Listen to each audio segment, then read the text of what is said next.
Hi everyone, it's Hector, Cochise County Voice. I'm in Sierra Vista today. Just walked through the door is Congressman Juan Ciscomani. He is the Congressional District 6 Congressman. He is here in town to grand open his campaign office. He has a regular office that he keeps in Sierra Vista, but this will be his campaign headquarters for his race this year. He's in town to give constituents and GOP supporters a pep talk and to get their support. Of course, I think everyone that's attending supports him, so we're going to kind of wait for him to meet and greet some folks, and then we're going to walk in to listen to him speak. But for the moment, we're going to just get a little bit of footage of him, mingling and such. I hope you can hear me okay. And then shortly he's going to be introduced by Carolyn Flowers.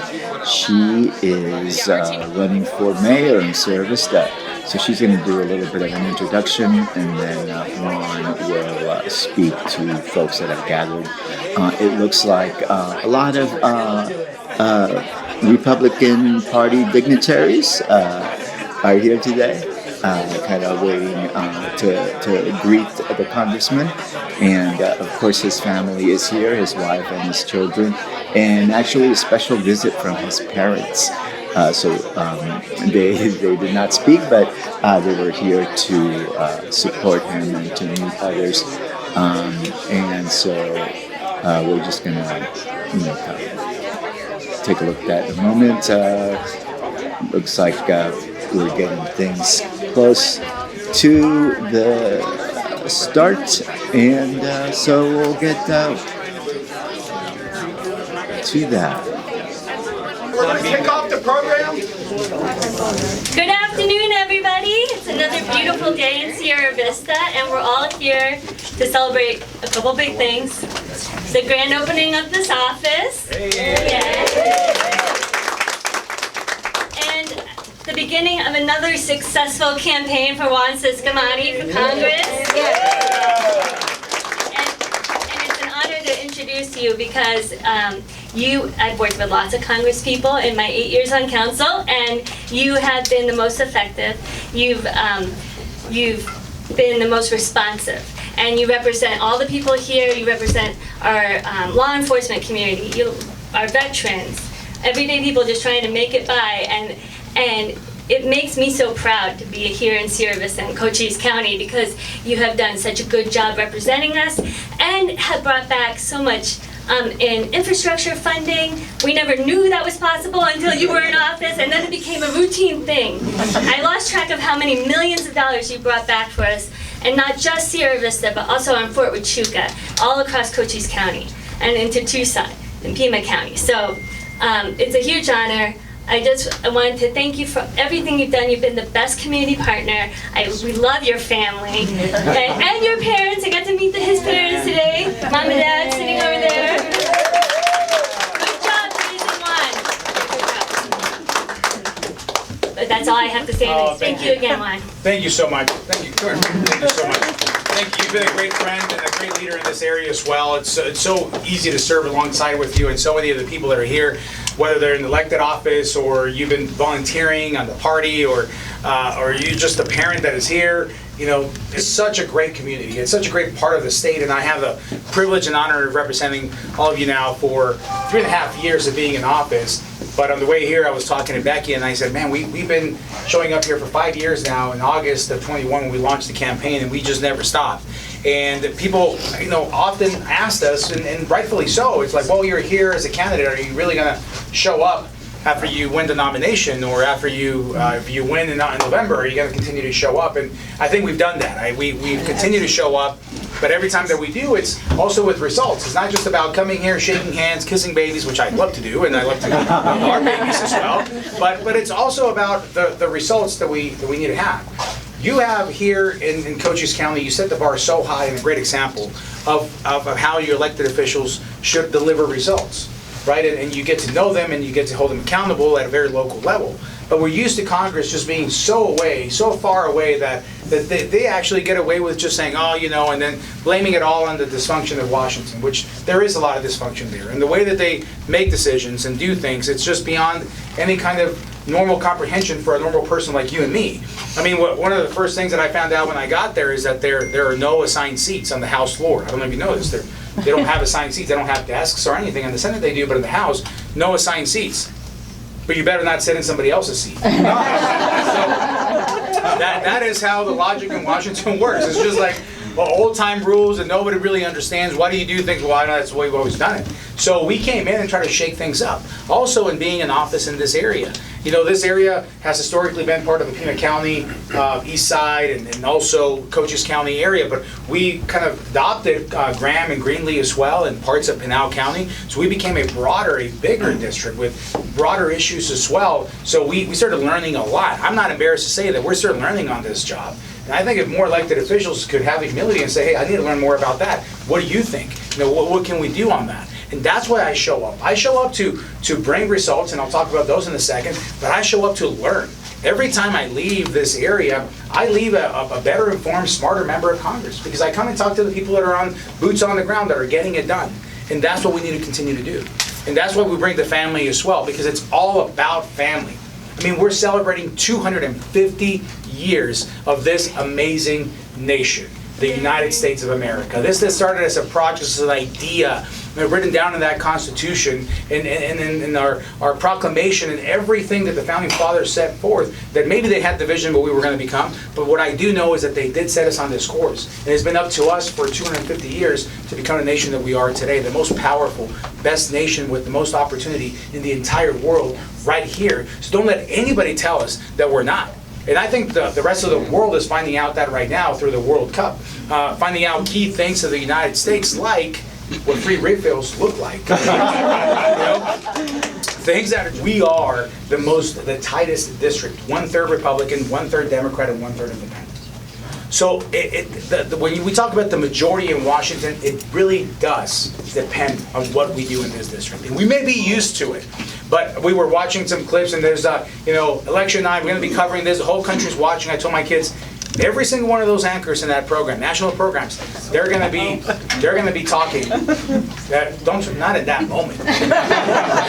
They're going to be talking about this seat, and I think you saw it last time too. Yep. Now let's remember last year on election day, we win the Senate, so Republicans have it. We win the White House. President Trump's in the White House. We're just missing what's going to happen with the House of Representatives, right? We need 218 seats. That's the number that matters in Washington. If you got 218, you're going to control. You're going to have a Speaker of the House. You're going to have all that. The committee chairs, everything. 218 is the number that matters. That's the majority number. So we were stuck at 217 for a while. Yep. A whole week, remember? Yeah. So it goes all the way to Monday. And then on Monday, the 218 seat gets called for the Republicans, and we win the majority, and we have the trifecta.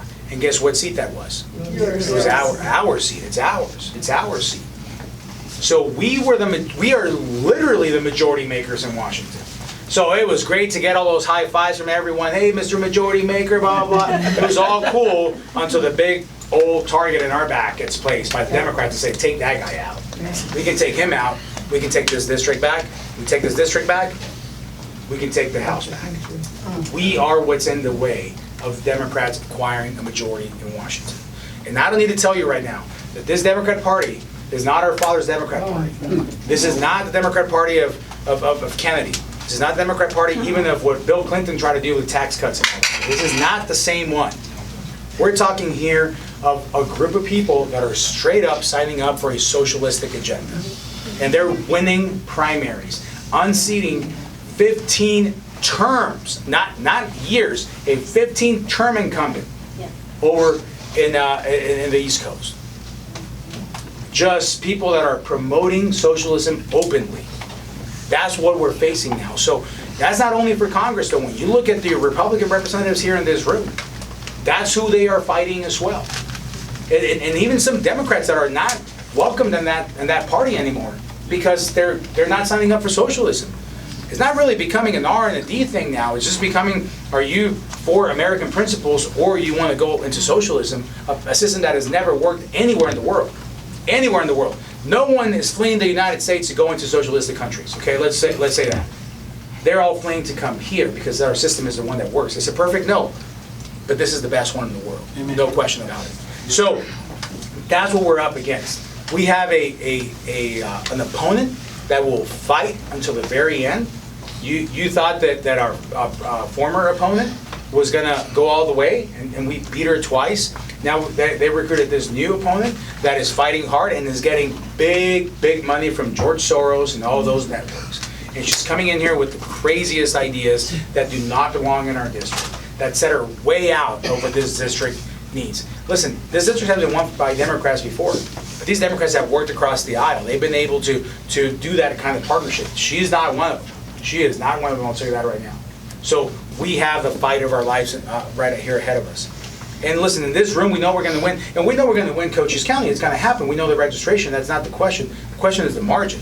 The question is how many people show up to go vote. So right now, we tend to, maybe get a little complacent and think like, well, we're going to win anyway. We got the trifecta already. I mean, the party is here. Judy knows this is not something that we can take for granted. We have to show up, and we have to drive our friends to show up. And I see a lot of new faces around the room, too, people that were meeting for the first time. We need all this, because this is the fight. This is the fight. Great thing that we don't have a primary. My gosh, I love not having a primary all the time.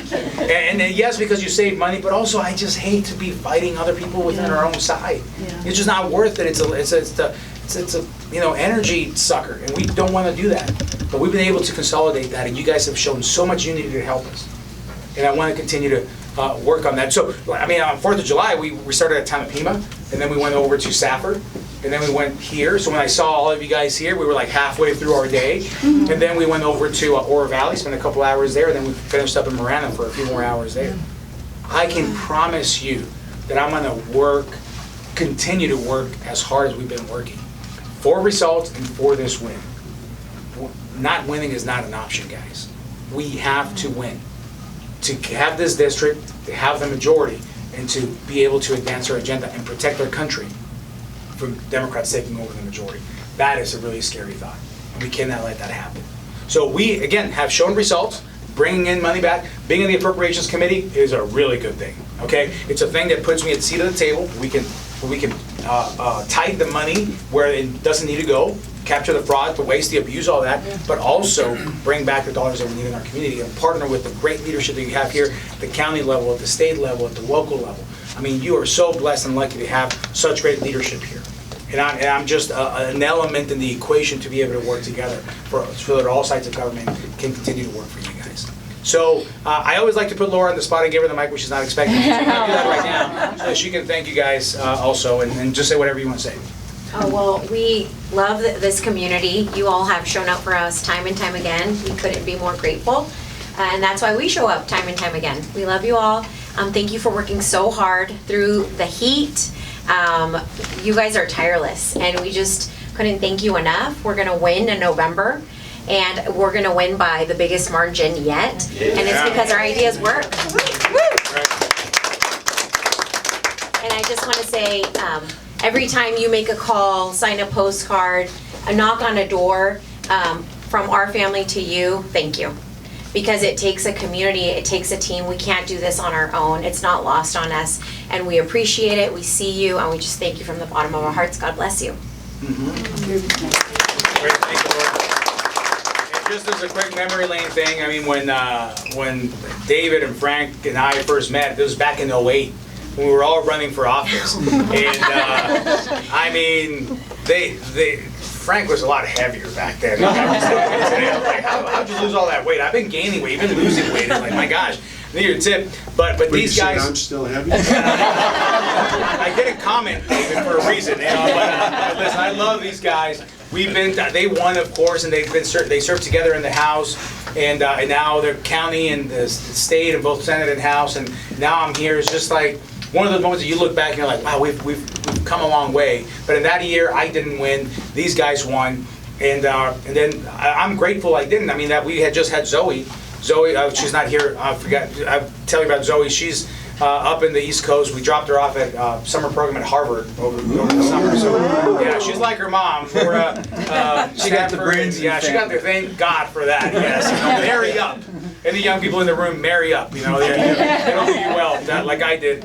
But Zoe's there, so she had just, she was born 10 days before the election, and had we won, our life would be so different right now. But I was able to stay home and start working in a career, and because I was home, we were able to have 6 kids, and here they are. It's wonderful. Now we're back in Washington serving there as well. But I want to just give these guys a shout out because we've been battling together for a long, long time.